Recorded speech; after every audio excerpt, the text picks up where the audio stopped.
Welcome back to my little channel.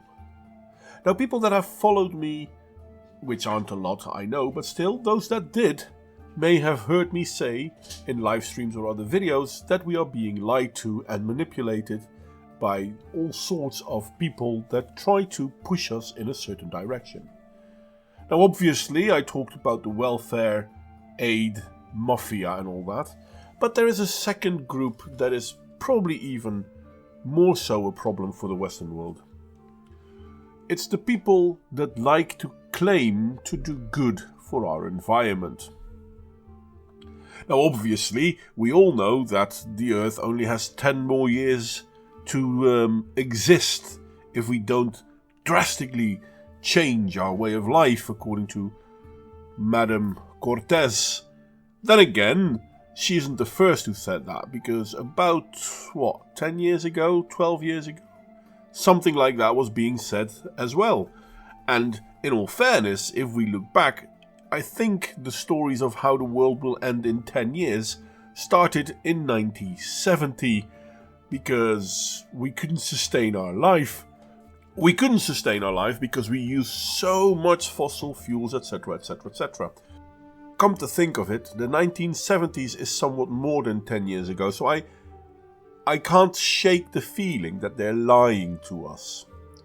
They're scaring us into believing we need to act now.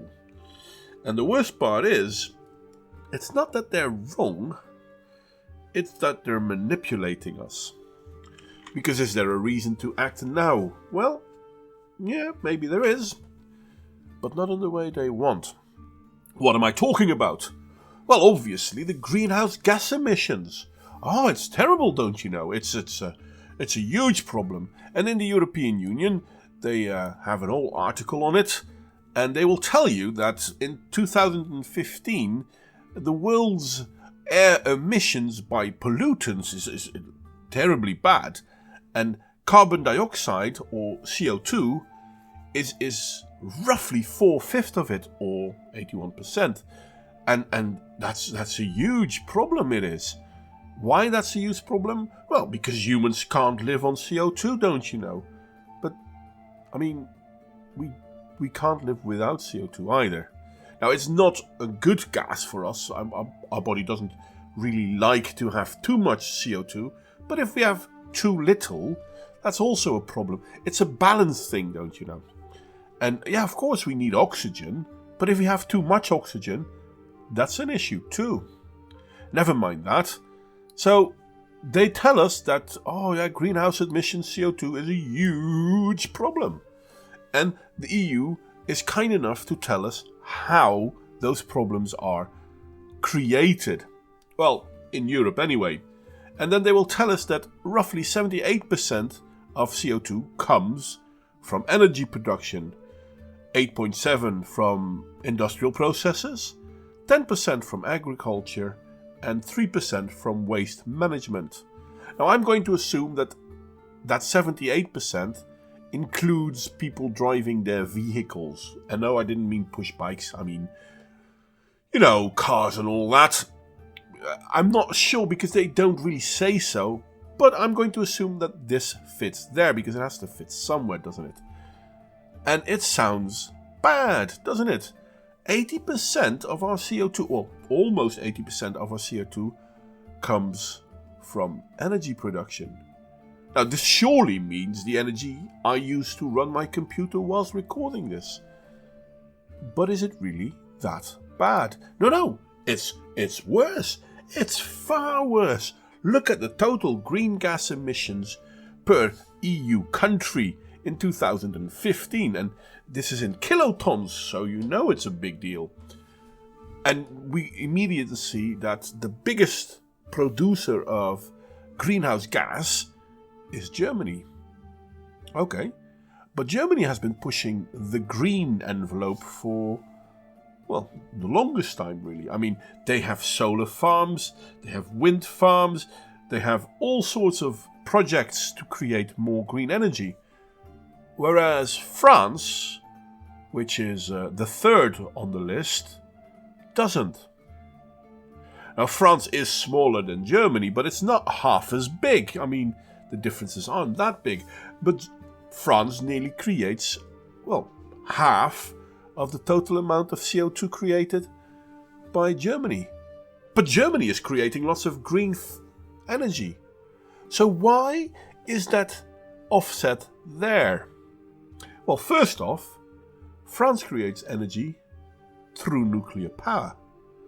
And the thing is, nuclear power has this one knack over all other forms of power generation. Other than building the whole installation, that's a better word. Other than building the whole installation, nuclear power doesn't really create CO2. Yeah, but I see a lot of smoke going up out of those big, huge chimney type thingies from nuclear power plants. Yeah, you're right, you do. But most people won't call that smoke. Most people will call that steam. Because it actually is steam. So nuclear is the most CO2 friendly production of energy out there. And France proves this by producing only half the amount of CO2 as Germany, which is hugely invested in green energy. And because they're so hugely invested in green energy, they build more coal plants as well, because, let's be honest, the wind doesn't always blow and the sun doesn't always shine. And the worst part is, I live in the Netherlands, I'm close to Germany, so they have roughly the same thing that we do. I have solar panels on my roof. They're only effective about 6 months of the year, and then only half of that time because during the night there is very little sun, I can tell you. People kind of like to ignore the fact that we still need energy during the night. Now, is it possible to create enough energy purely based on solar? Well, solar energy is possible, I won't lie. Solar panels aren't the way to go there. You want to have solar farms, and the best solar farm is a combination of reflective and steam powered. But yeah, solar energy in itself, like solar, how do you call them? Solar panels. Sorry, I couldn't remember the word for a sec. Solar panels are a very bad way to go, because to create them really costs a lot of energy, and it's really very polluting to create solar panels. Why? Because of the mining that needs to be done to get the materials to make the solar panels and the energy to produce the solar panels.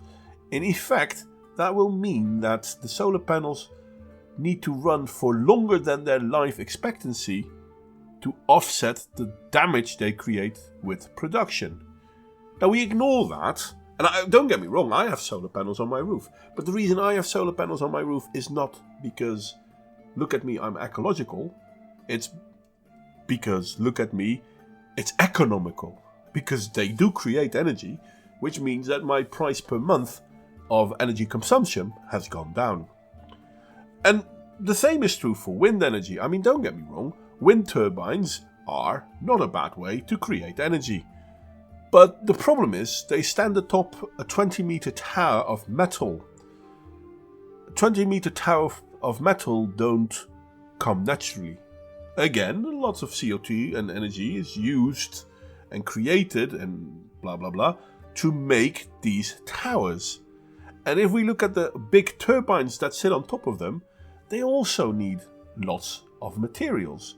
So the offset of ecological damage doesn't substantially negate the creation of energy that they do. It's cheaper to create energy with fossil fuels than it is with wind power or solar power. And this is the worst part, it's actually more economical to produce it like this, but it's also more ecologically friendly to produce it like this. Is it really? Well, yeah, it is. And all of these things kind of ignore the fact that CO2, where it might be a greenhouse gas, isn't as huge a problem as people like to think, because we can do something about CO2.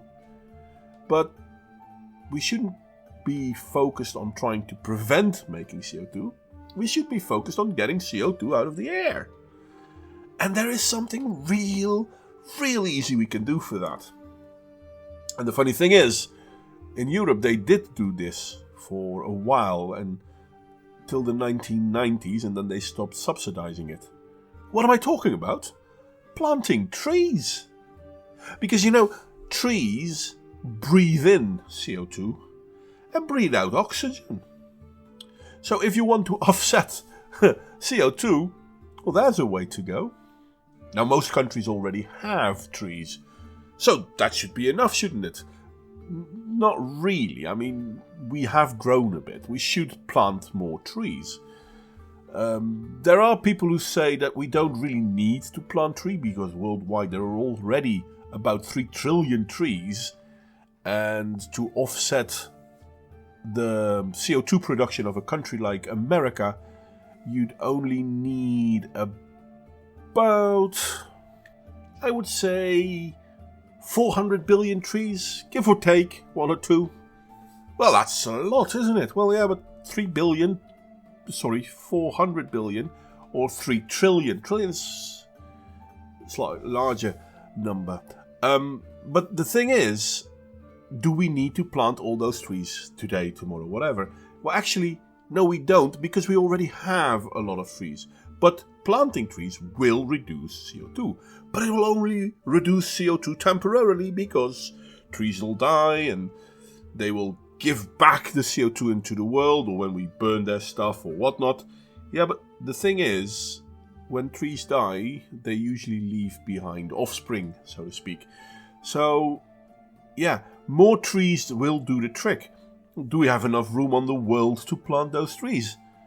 Oh yeah, easily. I mean, if we look at the United States, if roughly 26% of the whole country would have more trees, then that would be more than enough. And it's not that because you plant trees you can't have houses anymore. That's not true either. I mean, you can plant trees next to highways, for example. You want to plant trees that don't take high maintenance, because, let's be honest, high maintenance might offset the CO2 reduction, because to do high maintenance you create CO2 to go back and forth, etc., etc. I'm sorry, I'm sidetracked. The fact of the matter is, planting trees is a good solution. But they don't tell you that. No. What they will tell you is that, oh, look at that. The top greenhouse gas emitters in the world in 2002 were China, the United States, the European Union, India, and Brazil. Oh, wait. I'm cutting myself short. Because the United States is a country. China is a country. India is. Brazil is. But the European Union isn't. The European Union is a group of countries. Never mind that. I fixed it up a little bit. So then it looks like this. China being the biggest, the United States second, India third, Brazil fourth, Russia the fifth, and there's lots of land in Russia to plant trees, by the way, as is in the other countries.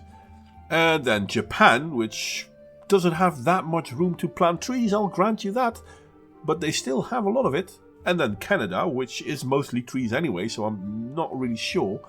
And then Germany. Now wait a second, the European Union was third. But if we don't look at the European Union as a whole, well, 1 or 2 of our countries, actually, no, only 1 of our countries makes the top 10.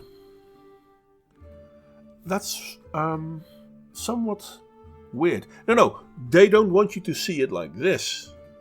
They want the whole of Europe to feel guilty because Europe is the third in line.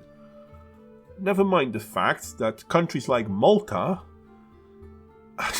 I'm sorry, they don't even register on a serious scale, let's be honest. I mean, if we look at Malta creates a massive amount of 2.3 kilotons of CO2. That's, let me put it like this, a big city does more. And I live in the Netherlands, and in the Netherlands, we're the worst because we're the 7th biggest polluter in Europe. Yeah, this is true, we are. But we're at 1/5 of what Germany does. And it seems that one of the reasons we are at 1/5 of what Germany does is because we try to be green so very much. One could almost argue that being green is detrimental to the environment. Who'd have thunk? Long story short, do we really want to do something about the greenhouse gas emissions in Europe, or indeed in the rest of the world? We need to go to nuclear power and plant more trees. Now there will be people say, well, nuclear power is dangerous. Well, yeah, no, there are risks to it. But research has also proven that more people have died because of coal burning plants than because of nuclear plants. And where it is true that nuclear waste is terrible for 100,000 years, etc., etc., etc., we all already have technology to burn nuclear waste. Now, after we burn nuclear waste, it's still going to be waste for 100 years, which is a lot for me and you, but in the grand scheme of things, not that much. A thorium reactor reduces the radioactive half-life by 1,000, by times 1,000, and it creates energy like that as well. And we have lots of uranium and thorium already. I mean, uranium is one of the most common metals out there. Though there will be people saying, well, we only have enough uranium for about 80 years. Could be true, I doubt it. But we can invest in green sources of energy. Not green sources like wind power and solar, though solar reflectives, solar steam power, yeah, sure, but solar panels, no. But we should invest more in biofuels as well. Yeah, but that would make a huge dent in our food production. Well, first off, we are producing way more food than we need, and second off, that's bullshit. There are plenty of plants we can use to create biofuels that are crap for food. I mean, we don't eat it. Most of the animals could eat them, but hey, they have lots of options. I'm not going to lie about that. Especially animals that are being raised by humans, because we make sure that they have enough food anyway. But there are crop rotation plants, like rape, for example. Now, rape, you can use it for food, don't get me wrong. I mean, rapeseed oil is used in cooking, but you can use it to create diesel, and sugars can be used to create ethanol and alcohol, which can be used as a fuel as well. The thing is, these plants take out CO2, then we can convert them in energy, and then that energy will come back into the atmosphere as CO2, which then can be absorbed by plants, which we can convert. See, there's a cycle thingy there. And this cycle thingy is way more effective than solar panels and wind. Now, hydro energy is cheaper than all of that, but yeah, no, nuclear is the best second option. And when we're going to go green, then biofuels are the best option still. It's going to be a long time before people realize that, right? I mean, it's cleaner to say, oh no, we need to reduce CO2. Why is no one saying we need to combat CO2 by taking CO2 out of the atmosphere instead of stop creating CO2? Well, I guess that's because there is more money to be made in pretending certain energy forms are greener. I mean, look at Solyndra in America. They got huge grants, wasted lots of money, and people are still paying for it. Oh. It almost seemed that the people who shout the hardest about the problems that we are having are the ones who are profiting from it and don't want us to recognize that we are being played like a bunch of secondhand fiddles. Anyway, I'm rambling. This is where I quit. Questions, remarks, criticism is more than welcome, and I hope to see you all next time.